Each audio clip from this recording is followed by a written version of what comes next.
The so-called enemies look just like you. Their children also look like yours. Is it religiously even okay to kill or hurt them?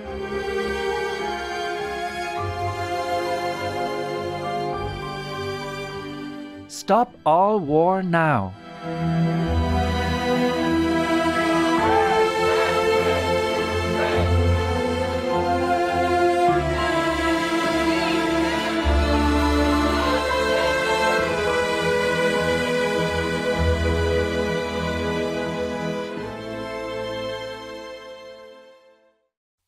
Russia, go home. Our programs offer many languages. Please visit suprememastertv.com/schedule. Nos programmes offrent plusieurs langues. Veuillez visiter suprememastertv.com/schedule. Nuestros programas ofrecen varios idiomas. Visiten suprememastertv.com/schedule. Acara kami menyediakan banyak bahasa. Silakan lihat suprememastertv.com/schedule. We identified a bacteria in the soil that can use the hydrogen in the air, the dilute hydrogen, as a source of energy. The enzyme they've discovered is called HUC, and it's found in bacteria in everyday soil. Once it gets energy from small amounts of hydrogen in the air, it converts it into electricity. Lab experiments have shown the enzyme can produce an electric current. Harvesting clean energy from the atmosphere. Continue watching to find out more.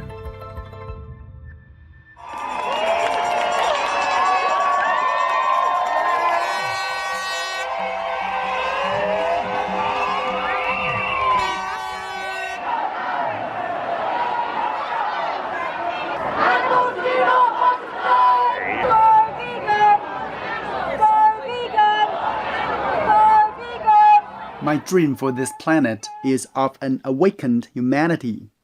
That humans as a species, as our cultures, that we will wake up and learn to live in a way that we express values of kindness, love, and compassion to all of the beings that we share this planet with and to our precious Mother Earth.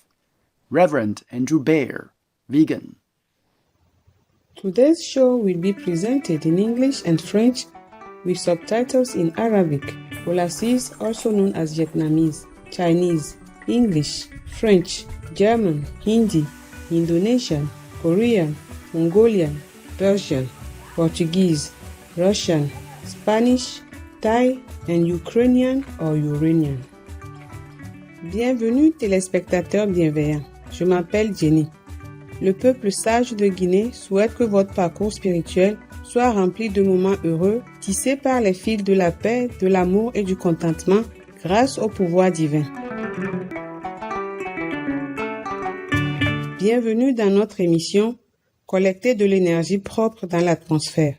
Le monde s'efforce de réduire sa consommation d'énergie dérivée des combustibles fossiles, source du réchauffement climatique, et de s'orienter vers les énergies renouvelables. Cet effort a incité les particuliers, les entreprises et les organisations à rechercher des sources d'énergie alternatives propres.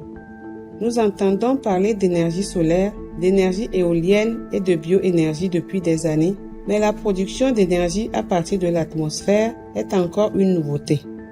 Dans l'émission d'aujourd'hui, nous allons découvrir comment produire de l'énergie à partir de l'air qui nous entoure et la science qui sous-tend ce processus. There are 211 countries and regions which have animal people protection laws. Honduras is one of them.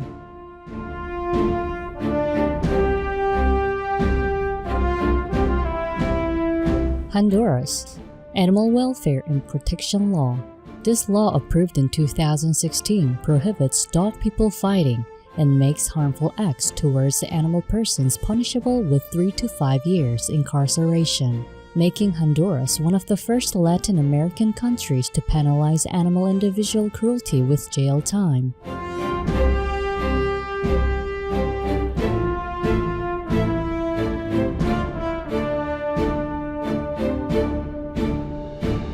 Obey the law of your country. No more animal people slaughterhouses. No more hurting. No more murdering them to eat, to lab test, or for any reason at all. Be vegan, make peace, so be it. Une équipe de chercheurs de l'Université Monash de Melbourne en Australie a récemment découvert dans le sol une enzyme capable de transformer l'air en énergie. Le chef d'équipe, Rhys Grinter, titulaire d'un doctorat, en explique le fonctionnement. We identified a bacteria in the soil that can use the hydrogen in the air, the dilute hydrogen, as a source of energy. The enzyme they've discovered is called HUC, and it's found in bacteria in everyday soil. Once it gets energy from small amounts of hydrogen in the air, it converts it into electricity. Lab experiments have shown the enzyme can produce an electric current. We just put the enzyme with some hydrogen in the dye and you just see a simple colour change, which is a really quick and easy way to see that it's generating electricity. Les chercheurs ont fait la découverte révolutionnaire que l'enzyme peut conserver ses capacités de production d'énergie même après avoir été congelée ou exposée à des températures allant jusqu'à 80 degrés Celsius. Cette enzyme, appelée HUC, peut potentiellement servir de source d'énergie fiable pour les petits appareils électroniques tels que moniteurs climatiques, capteurs, horloges et appareils portables fonctionnant sur batterie. Imaginez un avenir où nos téléphones portables seraient alimentés par l'HUC et ne seraient jamais à court de charge. De plus, les HUC représentent une forme d'énergie remarquablement propre et durable. Les scientifiques étudient des méthodes permettant d'augmenter la production d'énergie de la batterie à faible coût, ouvrant des perspectives intéressantes pour une utilisation à grande échelle. Yeah, so the bacteria is actually very easy to grow. So we're growing it in the lab 5 litres, 10 litres, but it would be pretty easy to scale it up to maybe hundreds, thousands or tens of thousands of litres. So you increase the scale of your bacteria and then you purify more enzyme from that bacteria. We expect once we scale it, it should be quite cheap to make, especially compared to alternatives like platinum, which is used as a catalyst, which is very expensive. And it's great for the environment because you only use very simple kind of nutrients to grow the bacteria rather than having to mine or to extract resources from the ground. Un groupe de chercheurs australiens du département de génie chimique de l'Université de Melbourne a réalisé une autre percée importante en mettant au point un dispositif appelé électrolyseur à air direct ou DAE. Contrairement aux méthodes traditionnelles qui reposent sur l'eau liquide, le DAE produit directement de l'hydrogène vert en électrolysant l'humidité présente dans l'air. Cette technologie innovante pourrait révolutionner la production d'hydrogène. Don't be vegan. What's in it for you? Only get good health. Who cares? Only get happy life. Who cares? Only a saved planet. Who cares? Only a secured heaven place? Who cares? Etc. Who cares? Monsieur Kevin Ganley, titulaire d'un doctorat, maître de conférences en génie chimique à l'Université de Melbourne, a révélé le secret de la méthode. Une solution ionique hygroscopique, un produit chimique ayant la capacité unique d'absorber spontanément l'humidité de l'air. Il explique. C'est un processus simple car ce matériau attire facilement les molécules d'eau présentes dans l'air. Une fois les molécules d'eau absorbées, elles se transforment en liquide et deviennent prêtes pour le processus d'électrolyse. C'est le principe de base de notre invention. L'eau recueillie est ensuite soumise à la méthode traditionnelle d'électrolyse. À l'anode, l'électrode chargée positivement, une réaction d'oxydation se produit, libérant des ions d'hydrogène positifs et des molécules d'O2. Simultanément à la cathode négative, les ions hydrogène se combinent aux électrons pour former de l'hydrogène, produisant ainsi de l'hydrogène vert grâce à cette approche innovante. Il s'agit du premier dispositif capable de produire de l'hydrogène pur directement à partir de l'air, tout en ayant un impact minimal sur l'environnement, principalement lorsqu'il est alimenté par des sources d'énergie renouvelables. Grâce à cette nouvelle technologie, il devient possible de fournir de l'hydrogène aux régions arides et éloignées où la disponibilité de l'eau est limitée. En exploitant l'humidité atmosphérique pour la production d'hydrogène, Cette innovation offre un potentiel énorme pour promouvoir la durabilité et faire progresser l'accès à l'énergie propre dans des régions auparavant considérées comme impraticables pour la production d'hydrogène. Vegan now to save yourself.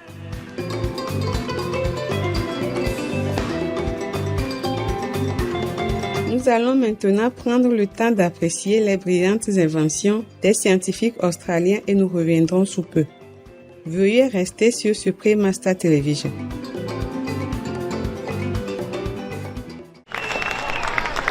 Ukraina! Ukraina! Ukraina! Ukraina! We pray for Ukraine, or you reign.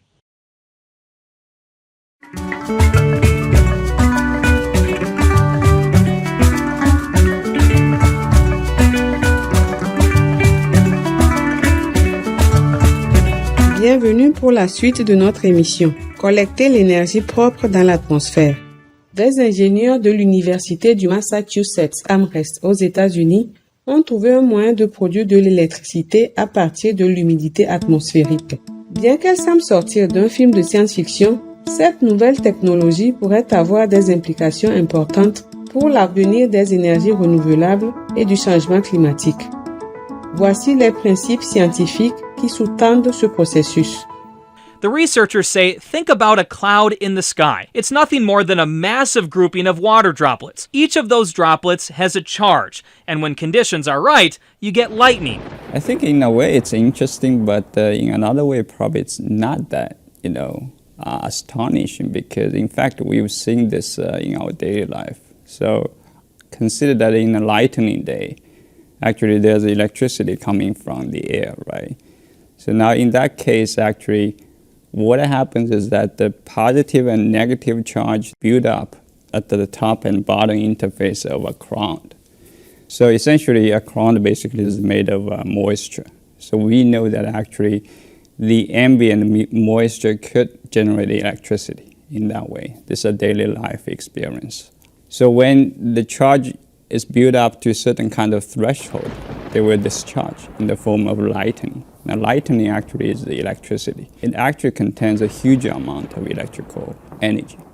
But the bad thing is that we don't have any way that we can utilize it. Now, I think in a way, this device, you can imagine it's a kind of miniaturized small cloud. Okay, its top interface is exposed to the ambient moisture, whereas the bottom interface is sealed. So in a way, you can imagine that because it's exposed to the ambient humidity, the water molecule constantly bombasts on the top interface. So that builds up the charge. So in a way, the top interface builds up the charge, the bottom face does not. So it creates a same scenario as that in a cloud. It has charge separation between top and bottom. So if you connect the top and bottom, then essentially you will get electricity. Utilisant cette méthode, l'ingénieur électrique Jun Yao et le microbiologiste Derek Cloveley ont mis au point le dispositif AirGen qui intègre une fine pellicule de nanophiles protéiques produit par le microbe Géobactère. Le dispositif est conçu de telle sorte que la partie inférieure du film repose sur une électrode, tandis qu'une électrode plus petite ne couvre qu'une partie du film de nanophiles placés sur le dessus. Lorsque le film absorbe l'humidité de l'atmosphère, les nanophiles protéiques conducteurs d'électricité, avec de fins pores entre les nanophiles du film, créent les conditions qui génèrent un courant électrique entre les deux électrodes. Il s'agit d'une belle réussite, mais l'équipe ne s'est pas arrêtée là. Elle a ensuite découvert que le microbe Géobactère n'était pas nécessaire pour produire de l'électricité à partir de l'air. Selon eux, la véritable astuce réside dans la taille des pores du film. Leur nouveau dispositif générique AirGen peut être fabriqué à partir d'un film mince composé de divers matériaux dont la cellulose ou l'oxyde de graphène. Les chercheurs pensent qu'un matériau mince doté de nanopores, de minuscules trous 1000 fois plus fins qu'un cheveu humain, peut facilement laisser les molécules d'eau présentes dans l'air se déplacer à travers le film.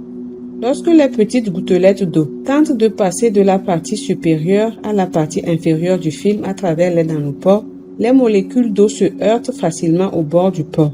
Cela signifie que davantage de molécules d'eau porteuses de charge pénètrent dans la partie supérieure du film que dans la partie inférieure, créant ainsi un déséquilibre de charge entre les deux parties, ce qui a pour effet de créer une batterie. Cette technologie s'avère efficace même dans les régions où le taux d'humidité est exceptionnellement bas, comme le désert du Sahara. Le dispositif en est encore au premier stade de développement. Le test a montré qu'il pouvait produire une tension de 260 mV dans l'environnement ambiant, mais l'équipe pense qu'elle peut adapter les dispositifs ergènes pour les rendre plus applicables dans la pratique. Now, one of these researchers on this team recently told the Washington Post that, in theory, they should be able to stack 1 billion of these layers of thin material all together. It would be the size of a refrigerator, and it would be able to generate enough electricity to power most of your homes. There are 211 countries and regions which have animal people protection laws. Obey the law of your country. No more animal people slaughterhouses. No more hurting, no more murdering them to eat, to lab test, or for any reason at all. Be vegan. Make peace. So be it. La collecte d'énergie propre dans l'atmosphère est non polluante et renouvelable. Contrairement aux sources d'énergie solaire et éolienne, vous pouvez produire de l'énergie 24 heures sur 24 et 7 jours sur 7, quelles que soient les conditions météo, puisque l'humidité est omniprésente dans l'air. De tels développements sont incroyablement encourageants et prometteurs pour l'avenir des énergies renouvelables dans le monde. Nous espérons que ces dispositifs seront utilisés très prochainement. Vegan side effect: naturally love and respect all around. Merci de votre charmante compagnie aujourd'hui. Dans un instant, retrouvez Changement positif dans les pays. C'est qu'en 4e partie d'une série des gouvernements magnifiques, des citoyens magnifiques. Le Sénégal, la Serbie et les Seychelles. Puisse l'humanité s'éveiller et adopter le noble mode de vie vegan pour favoriser une coexistence harmonieuse avec nos amis animaux. Thank you for your delightful company today. Up next is Positive Changes in Countries, Part 54 of a multi-part series. Magnificent Governments, Magnificent Citizens, Senegal, Serbia, and Seychelles. May humanity awaken and adopt the noble vegan lifestyle to foster harmonious coexistence with our animal friends. Be vegan, make peace, do good deeds. Heaven, Godspeed. Russia, leave Ukraine or you reign now. Peace be with you too. Our programs offer many languages. Please visit suprememastertv.com/schedule and suprememastertv.com/GAT.